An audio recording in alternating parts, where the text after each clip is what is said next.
नाज़िम, रोहड़ी में क़ौमी शाहराह ते ट्रायलर जी टक्कर में मोटरसाइकिल सवार नौजवान फोत थी वियो आहे। हुन हवाले सां वधीक अपडेट करे रहियो आहे मराठी जो रिपोर्टर सैफुल्ला बलोच।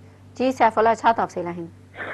जी, रोहड़ी में जो पटनी नेशनल हाईवे ते छुआरा मंडी भरिसां तेज़ रफ़्तार ट्रालर जो मोटरसाइकिल खे टक्कर, मोटरसाइकिल सवार नौजवान मौके ते ई चिबाड़जी फोत थी वियो। फोती नौजवान जो इलाज पोस्टमार्टम लाइ तालका हॉस्पिटल रोहड़ी मुंतक़िल कयो। फोती नौजवान जी सुञाणप कंदड़ वासी दीवान राजा हरेश तौर थी वई आहे। पटनी पुलिस ट्रालर खे पंहिंजी तहवील में वठी छॾियो आहे, जॾहिं त आख़िरी इतला जेको वाक़े जो केस दाख़िल नाहे थी सघियो ऐं ड्राइवर जेको आहे उहो फरार थियण में कामयाब थी वियो आहे।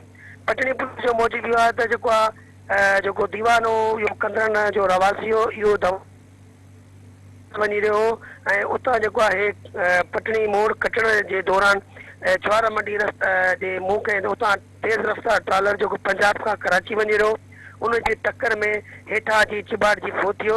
ऐं जेको आहे हिन जा वारस जॾहिं पहुता त उन्हनि जे वारसनि सां ॻाल्हि ॿोल थी त इहो हिकु शादीशुदा आहे त जोके 3 ॿार आहिनि ऐं हिन जी उमिरि तक़रीबन 30 साल आहे। जी सैफुल्ला, जी मेहरबानी।